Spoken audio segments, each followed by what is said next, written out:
Hey, hey, you're listening to It's Been a Minute from NPR. I'm Brittany Luse. For many, the holiday season brings more family time. And with that often comes the resurrection of the sibling rivalry. Though simmering resentment between siblings has inspired countless works of art, few hit as close to the bone as Susan Laurie Park's Pulitzer-winning play Topdog, Underdog, which recently returned to Broadway. The play originally premiered on Broadway back in 2002 to staggering success, and now it's having a renaissance, partially because of these two men, Corey Hawkins and Yahya Abdul-Mateen II. Yeah, that was all those years ago, and now here we are, all these years later on Broadway with it. So it's a blessing. It's been a dream of mine to get to rediscover this play in the way that we're doing it. I think it's just really special. Topdog Underdog is a two-man show about two brothers, Lincoln and Booth. Yes, that is an allusion to Abraham Lincoln and his killer, John Wilkes Booth. Lincoln, played by Corey Hawkins, has a job playing Abraham Lincoln in a local arcade game every night. And every night, he gets shot. Lincoln is the older brother and has this world-weary protectiveness to him. And Booth, played by Yahya Abdul-Mateen II, is the younger brother. He's naive, excitable, and desperate to prove himself to Big Brother Lincoln. The two brothers share a one-room rental apartment as they struggle to eke out an existence. Throughout the play, we watch as they bump heads again and again, unraveling their family history and possibly their relationship in the process. How did you feel the first time you came across the play, Topdog, Underdog? Corey, we'll start with you. So the first time I read it was after seeing a production of it at Juilliard, and I just remember it just hit me like a ton of bricks. So first I picked it up and I read it a few times, and then I remember going over and trying to watch it years ago at Lincoln Center, and it stuck with me for years, mainly because we were working on the classics at Juilliard, but the classics didn't look like what I thought the classics probably should look like, or to be honest, I don't even know if I knew that, quote unquote, the word classics could encapsulate all of our experiences. And so I thought it was incredible and an opportunity to explore something like this. Yeah, what about you? This might have been about 15 years ago or something like that. I participated in a director's showcase, and she was putting it up. And so she chose two scenes. One was a scene from Othello and Desdemona, the bedroom scene. And then she mashed together a couple scenes from Topdog Underdog and sort of made a 15-minute scene. And I played Booth. And that was the first time that I read anything contemporary that felt like it was made for me. I said, I know Lincoln and Booth from around the way. They're in my family. I went to school with Lincoln and Booth. And I like these characters, I love these characters, and it makes me feel like more of myself on stage. So Topdog Underdog centers on two main conflicts between Lincoln and Booth. One is that Booth, who's unemployed, wants to set up shop with his big brother running games of three-card Monte, while Lincoln has left that hustle behind for a quieter life. And the other is that Lincoln and Booth were essentially abandoned by their parents, and they have different ways of grieving that loss. Corey, in a recent interview, you described Topdog Underdog as a fable. And that was so intriguing to me when I thought about Booth and Lincoln's relationship. But I'd love to hear more from you about that. What makes this play a fable? When we talk about, this sort of age-old tale, this sort of thing about these two brothers, the Cain and Abel of it all, you have these brothers who are sort of, I don't want to say trapped, but sort of encapsulated by this beautiful sort of gold curtain of what we call, the American dream. These people who are trying to get ahead, who are trying to chase that American dream and just can't seem to catch a break for whatever reason, whether that's the trauma that they grew up with or their own doing. It's something that these brothers are fighting up against, but they can't see it. It's just outside the window. They have to walk out that door and put on a mask every single day. Right. Which is similar to what I have to do as a Black man every single day. Similar to what maybe Yahya has to do, you may have to do as a Black woman. So it's It's a story that for me is both specific and universal. I think these characters are iconic characters. They're recognizable characters that we can see out in the world. You can see when someone is a Lincoln. You can see when someone is a Booth, in the same way that you can see the way that someone is operating like a tortoise and someone is operating like a hare. You know, you sort of know, you can look at their patterns, look at their habits, identify them, and you can tell where their trajectory is heading towards. Yeah, it's funny. I was thinking about in thinking about this play being a fable. So much of what makes fables work, like you say, the tortoise and the hare, the grasshopper and the ant, I think is one of them. But you have an idea that you're going to learn some sort of lesson, or that things aren't going to end in a way that is, there's no happy ending. And I feel like in fables, you kind of know coming in how something's going to go down, basically. And there's two things that Susan Laurie Parks did with this play, which is give you all these names, Lincoln and Booth, which if you know even a tiny bit about American history, you kind of know how those two names are related. But also, there are all these forces that are happening just outside of the apartment. But when you look in I got my little playbill right here. When you look in the playbill, it says basically that the setting for the play is here and now. What is your favorite theme of this play, and how does it resonate in your own life? Well, I like how Black it is. Susan Laurie said that she wrote this play so that brothers like me, like myself and Corey, could shine. So as an actor, as a Black actor, classically trained, I have a craving for excellent material. I have a craving to be on a stage or on a set and say great words and form great relationships. And I haven't always gotten that opportunity. The second part of that is that this play to me is about brotherhood. It's about humanity. It's about the American dream. It's a love story. To me, it's just about the relationship. It's all of those things. But every time I step onto those boards, I'm just really trying to be like my big brother. And that's so simple. You both have brought this up, but I feel the same way about this specific thing. Like Lincoln and Booth feel very knowable to me. They could be based off of guys I know. Lincoln's kind of a curmudgeon who wants a simpler life and wants to protect his younger brother. And Booth is a classic little brother. And I can speak authoritatively on both because I'm a middle child, okay? So Booth's a classic little brother. Like he wants to be included and he wants to be so much like his big brother. And I wonder, who are you channeling? Or what parts of yourselves are you channeling? It's interesting because I growing up, I always sort of, when I came across the play years ago, it was Booth, who I saw because I saw him through youthful eyes. And so while I loved Booth's energy and his fire, his quest for just trying to do better, be better, Lincoln was always a bit of an enigma for me. And to some extent, he still is, and I'm still peeling back the layers of who he is. I'm an older brother. I have a younger sister who's 6 years younger than me and grew up helping to raise her with a single mother. But when we're talking about channeling, my cousins came to see the opening and they asked me about Uncle Earl. They asked me about my grandfather. They asked me about some of the patriarchs in my family and how they saw, those isms from those men.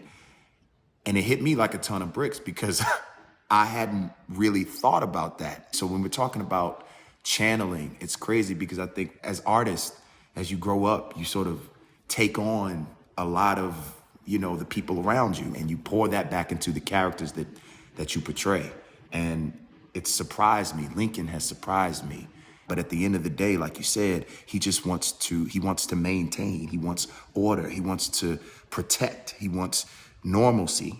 But I also think he strives in chaos. And so there's a bit of that Dr. Jekyll, Mr. Hyde element there to him that is so fun to sort of find that balance and find when it pops off and when he wants to truly be what his true nature is. Because his true nature and Booth's true nature I think that's when that beautiful train wreck, like Yahya was just talking about, that's when it really starts to unravel. I think I'm speaking up for a very younger version of myself. Myself when I was 20, 21. I remember what it was like when I found Booth. What is it like to have that sort of naivete, but to be older, but to be a man? What does it mean to be unfulfilled as a man and to have dreams as a man? I'm exploring a Booth that wants to be, that needs to be a part of the mix, because if it's not, then it means that he's not as important as he thought he was, or he's not as special as he thought he was. And it means that he's a failure. I don't think 21-year-olds think about being failures. They think about potential. Right. And this guy is a man who's thinking about being a failure. He knows that he's going to die and nobody's going to remember he's not going to leave a mark on the world.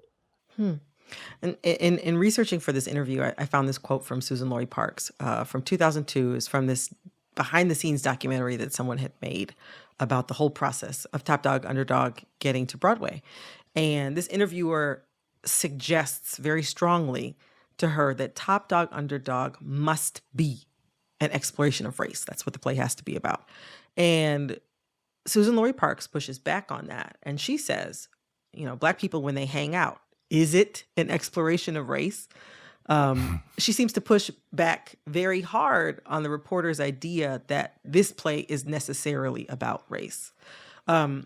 It seems to me, watching the play, that the focus is meant to be on these two brothers in a room together. And that seemed to be what Susan Laurie Parks was saying as well. Yahya, does that feel right to you? Well, that feels right to me based on how I've answered everything else. It's about Lincoln and Booth, and it's about their situation. They're not blind to the fact that they're Black. Correct me if I'm wrong, Corey, but I don't know how much we talk about being Black in the play. This play, what I love about it is that it's about humans, but the play can't help but to be Black. So, if that's what you get from it, then sure, that's what you get. But if I wrote an essay about Topdog, Underdog, it'd probably be about love.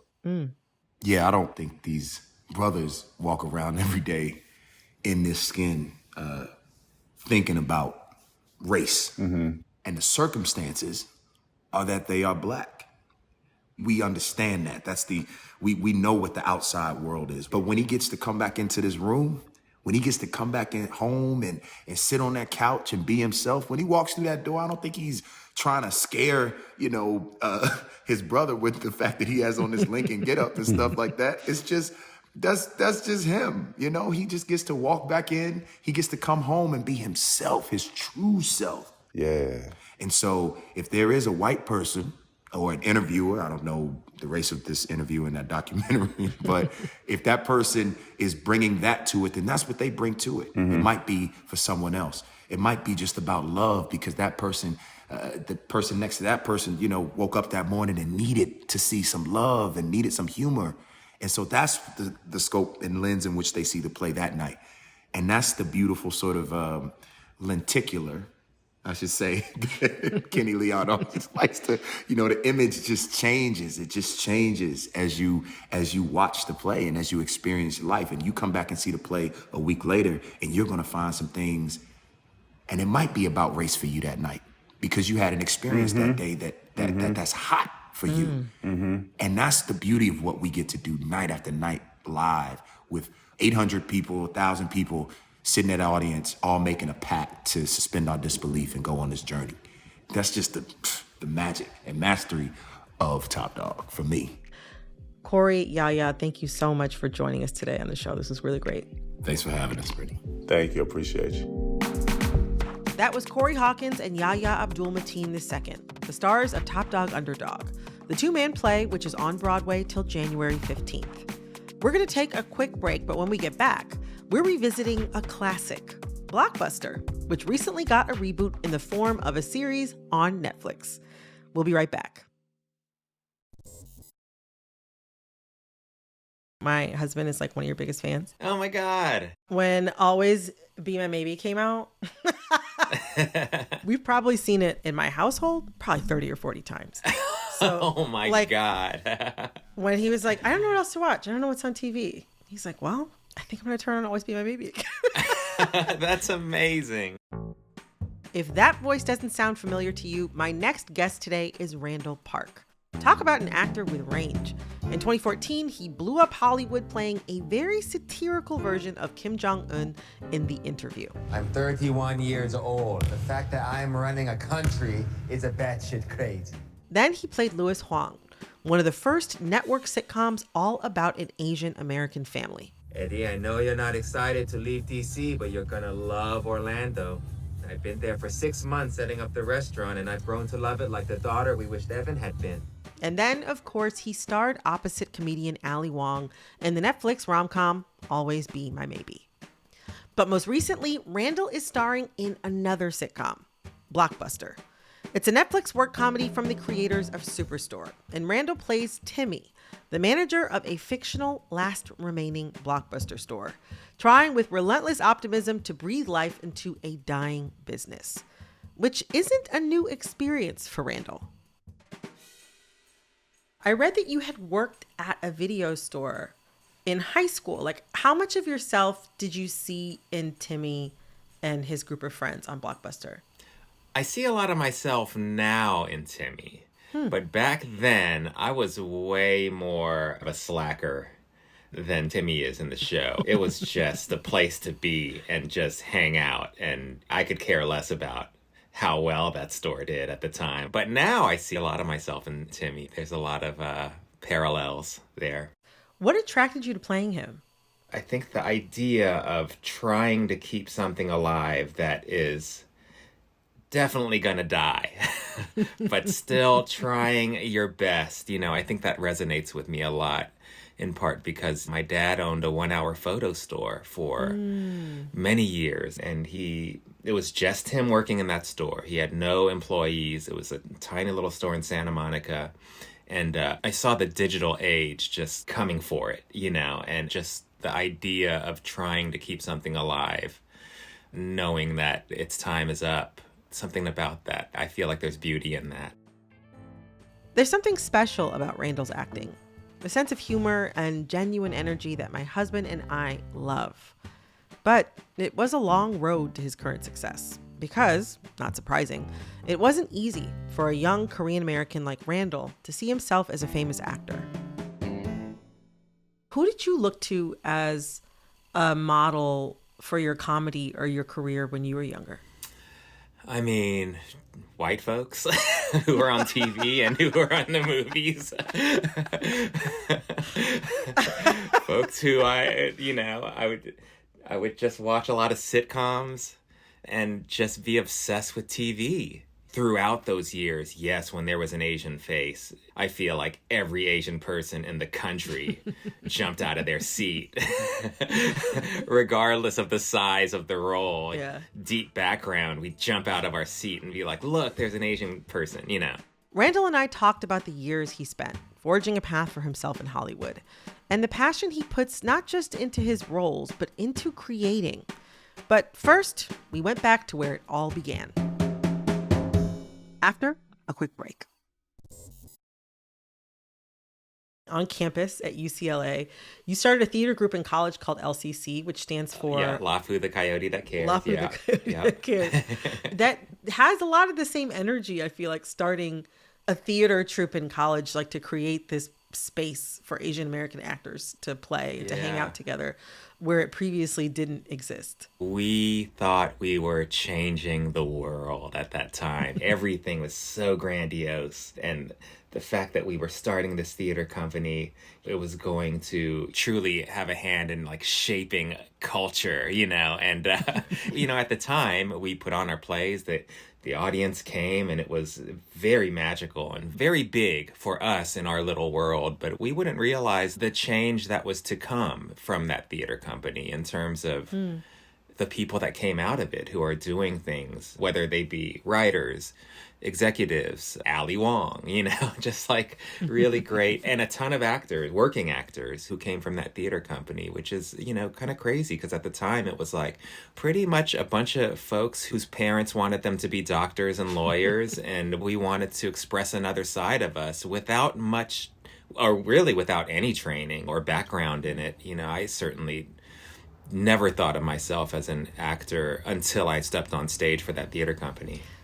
And so you had this amazing experience with LCC where you got to see yourself in so many different, not just so many different parts of the creative process, right? Writing and acting and performing. Yeah. But also like seeing yourself in so many different types of roles and in so many different lights. And then you get to Hollywood and you're like, we could end the sentence there, but you get to Hollywood and you're confronted with how limiting the industry can be with regard to parts for Asian American actors, with regard to parts for any person of color ever. Yeah. And yet you've been able to build this really fantastic career. Like, how did you transcend that? Well, it was a long road. I mean, I kind of knew going in, but I thought somehow maybe I was special enough to break through that, and I wasn't special enough. So it took a long time, just chipping away. And during that chipping away, I just kept writing and doing other things. A bunch of us from that college theater company, we formed our own theater company and we put on shows, and I got into doing stand-up. I got into doing improv, and eventually, got into making videos and web series and shorts. And I think just staying creatively alive on my terms helped get me through that decade plus of just struggling. And at this point in your career, you're at this moment where you got your second sitcom, which is already such a huge accomplishment, but you've also played such a wide range of roles. And I feel like it can be really easy for comedic actors to be typecast as one kind of funny. Yeah. How did you achieve this mix of characters like in your filmography? I don't know. I just kind of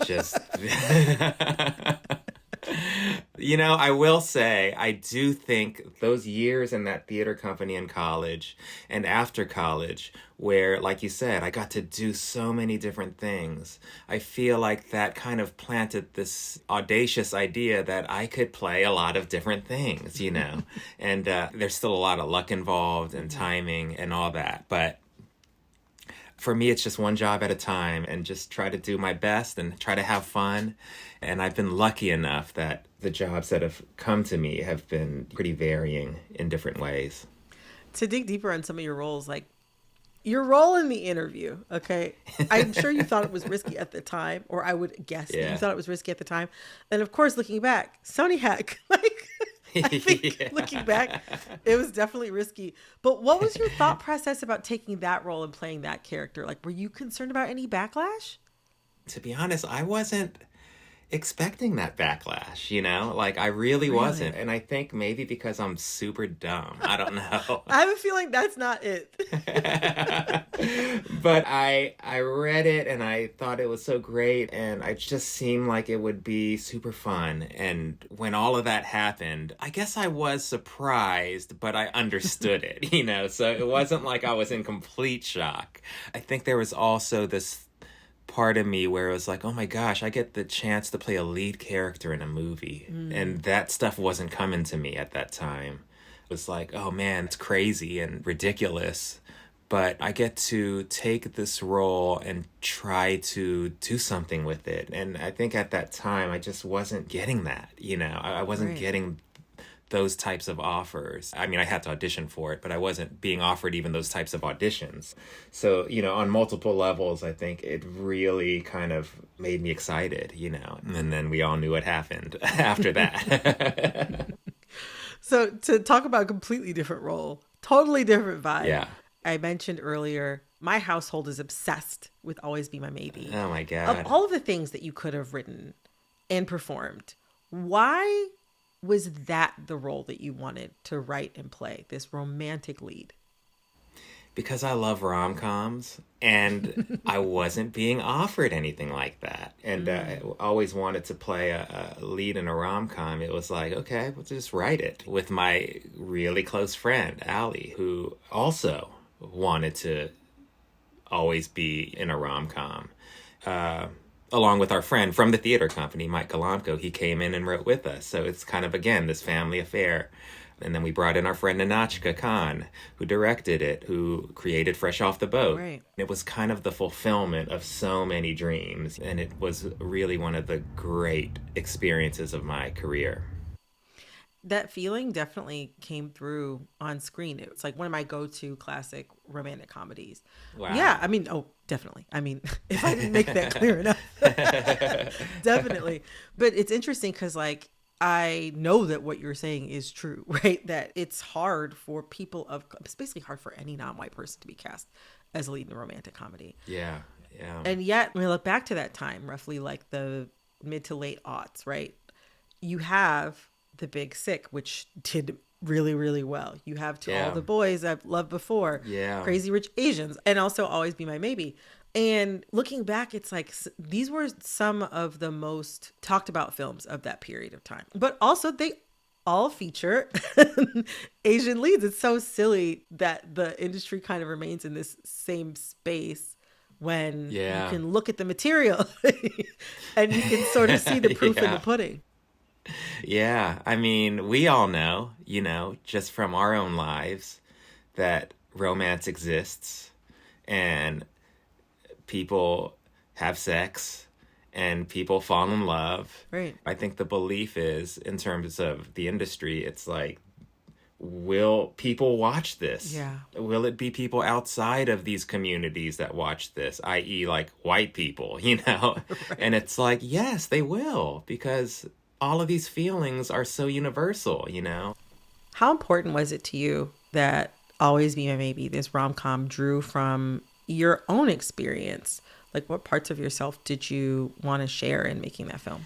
Oh my gosh, so many things. I mean, the losing the virginity aspect of that movie, it's like came from my life. The relationship with the working class dad. Mm-hmm. I mean, the dad, played by the great James Sato, is named Harry. That's my dad's kind of American name. The mom's a painter. My mom's a painter. We literally used her paintings in the movie. I was in a band, very similar to Marcus's band. And, we used that. We just kind of, it was like a shot to tell our story. So we kind of put a lot in there that reflected our lives, which was very fulfilling and fun. It's so nice to hear about all the personal touches that are in that film, because it's something that's meant a lot to me over the past few years. But I wonder how you're feeling about the impact of your work. What kind of impact are you looking for? I'm not really thinking of that, to be honest with you. I'm really just focused on doing good work, whenever I can, having fun, and bringing all of me to the work whenever I get lucky enough to have a job. And I do, I want it to be impactful, but I also can't control how it impacts others. All I can control is how much I put into it and how much fun I have. And I do hope it has some kind of impact. But if it doesn't, I tried my best and it was worth it. That's how I see it. What's a story that you want to see brought to screen that you like to be a part of? Well, I just directed a movie. Oh, tell us more. Tell us more. I just directed a movie. It's based on a graphic novel called Shortcomings. Mm-hmm. And it was a very revelatory experience for me. It's the kind of story that I've always wanted to see in terms of the Asian American experience. It's about very flawed people. And I feel like that's an area that we haven't seen much, and understandably so, because we're still fighting just to get on screen. Right. And when we do get on screen, it's like there is this need to represent right. But I feel like we're getting to a place where representing right means just representing the human experience and allowing our characters to be a little messed up, a little broken, a little complicated, or very complicated. And I feel like this movie is a chance to really show that. So it's been really fun. I'm really excited to see it. Keep us posted on when it's coming out. For sure. But I have one last question to ask that is a selfish question. Okay. When will you star in a romantic comedy again? The people want to know. When they offer me a great project, or when I get tired of waiting and decide to just make one myself like we did last time. So hopefully sooner than later. It's so enjoyable and so wonderful. And I think it's a great vehicle for your talent. Not that you needed my encouragement. No, your encouragement means a lot to me. I appreciate that. Thank you, Brittany. Oh, thank you so much. Yeah. I'm remembering this conversation, and it's going to affect my future decisions. I promise you. It feels good to have such influence. Yes, yes. That was Randall Park. His latest series, Blockbuster, is on Netflix. It's a fun, relaxing show, perfect family TV for this holiday season.